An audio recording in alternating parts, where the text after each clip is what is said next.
Alright folks, just got done with a little banger. Today we're going to talk about asthma. I know I had a lot of people requesting videos about how I was able to be so successful with asthma. We're going to talk about it. We'll talk about the process I had, just how I came about it, everything crazy that happened with it, and how I've kind of come to the point now where I've overcome it and I understand how to control it and deal with it. Hey folks, we cracking over there on the schools, man. Check out the link in the bio, man. World-class mentorship, man. We're doing all sorts of things over there. Anything you can imagine, man. You need mentorship, jump over there. We got world-class mentors in every room. We're banging it. It's going to be built out. We're going to be, it's hot over there. Hey, hit the like and subscribe button. Y'all cats watching all these damn videos ain't hitting the like and subscribe button. We need a little bit more love. All right, let's get into asthma. Mark 1 motto, terrifying. So when I was in the 3rd grade, I had my first major asthma incident. We were out at La Push on the west coast of Washington State. It was cedar season, so the cedar trees were blooming, man. Boom, it hit me like a ton of bricks, man. And I ended up in a tent in a hospital right there in Lakewood. I think it was Lakewood General at the time. I spent a month in a hospital in a bubble. It sucked. After that, they put me on prednisone. If you don't know, prednisone's a growth retarder. I didn't grow. Okay, so I was on prednisone a little bit to manage it, but after that I went on prednisone full time. I didn't grow at all until 6th grade. They got me off of prednisone. They gave me a buterol inhaler, but it really didn't change much. I went through middle school sports. I had to be tougher. I had to just be harder than everybody else because my body was processing oxygen at probably about an 80% rate to everybody else.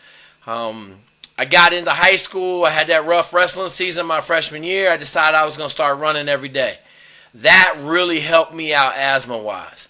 Just that 1 mile, that 2-3 mile run that I was doing in the morning was pushing all the stuff in my lungs out. So I would start the first mile, I'd just be hacking up nasty stuff, man. The whole run, just hacking it up for the first mile, and then I would hit my stride and ride out that last 2 miles. But what it did is open up my lungs, kept my lungs clear.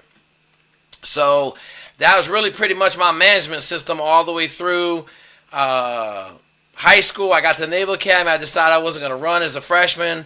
I don't know what I was thinking. It was stupid, right? Like, I didn't run my freshman year. Asthma came back full blown, having troubles running, having troubles breathing, having trouble sleeping. So I decided I was going to start running again my sophomore year at the Naval Academy and pretty much managed asthma my whole way through the Naval Academy, wrestling and playing football. Then I went to a ship for 2 years, and I went to SEAL training, and I managed it the same way. Had an albuterol inhaler. I would use it every now and then. I'd definitely use it on them 4-mile time runs because it made a difference of a mile a minute for me. But had a major incident in the SEAL teams. I was on an FTX, had a massive asthma attack out there in the woods of Virginia. Same exact place I had an asthma attack as a freshman at the Naval Academy. That's right, I forgot that. So I was in Marine Corps training and I didn't have any access. So I was living in an asthma attack for about 5 days. It was terrible. My roommate said he thought I was going to die at night because I wasn't breathing very well. And then that Friday I was able to get CVS. I got me some ActiFed, man. I bummed an albuterol inhaler off of somebody. And I was able to get everything under control long enough that no one found out, and I was able to persevere through Marine Corps training as a freshman. So fast forward, have this massive asthma attack in the SEAL teams. Told everybody I got bit by a spider. I'm just going to be honest with you. Told everybody I got bit by a spider. But I had to go do a full military workup, and they make you take a breathing test where there's a circle. And I talked to my doctor, Ked Webster. Shout out to Ked, man. He's not with us anymore, but Naval Academy Q. He said, listen, man, take 10 Sudafed, get you some ephedrine chips. I want you to suck down a whole inhaler before you go in there for the test. And I did everything he told me, man, and I passed by 1 percentage point. It was crazy. As soon as they sprayed the activating mist into my mouth, into my airways, my lungs just tightened right up, man. I was terrified I wasn't going to pass. Somehow I managed to pass, and after that I rode with an albuterol inhaler on my first line gear. It just was on me at all times. I could always get a puff if I needed it. And then I never played any games because normally you could feel asthma coming on, asthma attack in the mornings. When you first wake up, your lungs just ain't feeling right. So after that, I got out of the Navy in 2002. In 2003, I got to D.C., and I went and saw an asthma specialist, and they put me on Symbicort. And I'm just going to tell you, it changed my life, man. The everyday maintenance inhaler, 2 puffs in the morning, 2 puffs at night, changed my life. I automatically started seeing my blood oxygen level be, normally I'm 93, 94. It would be in the 96s. It's never up at the top, ever. Unless I'm breathing pure oxygen, I'm exercising on the Live O2 machine, I can't ever get it up to 99. Even if I hyperventilate out, it'll only be like 98%. So, but on the Symbicort Daily Inhaler, changed my life. Now, I'm just going to tell you this. There's a couple periods in there where I wasn't running every day.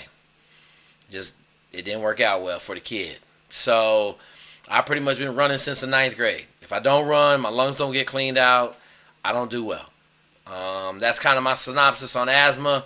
I'm going to tell all y'all, you going in the military, obviously we don't say nothing about it because it's an automatic deal breaker. But, if I can do it, you can do it. That's just the facts. Like, I got some of the worst asthma in the country probably. And I'm telling you, I done had some bad times, man. You just got to be tougher than everybody else. You got to be in better shape, man. I got to run every day, not so I can be in, look good for vanity purposes. I got to run every day so I can live, so I can breathe okay. All right, folks, I hope you enjoyed this video, man. Shout out to all the people that asked me to do the asthma video. Here it is. Hope you enjoyed it. Hope you give you a little insight on how I deal with my asthma, how it's affected my life. And just going to let you know, man, we building champions for life. Y'all just go check out the school's channel. Make sure you hit the like and subscribe. Make sure you get over here. We've been dropping some fire lately. And if you ain't heard that Aaron story, you got to go look it up, man. Telling you, shout out to Aaron, man. I love you. Keep killing it, man, in flight school, bro. We all pulling for you. I know you're doing your best. It's going to be awesome. Going to be awesome. Can't wait to go flying with you. All right, y'all. That machine over there, that one right there, that bad boy's printing champions for life.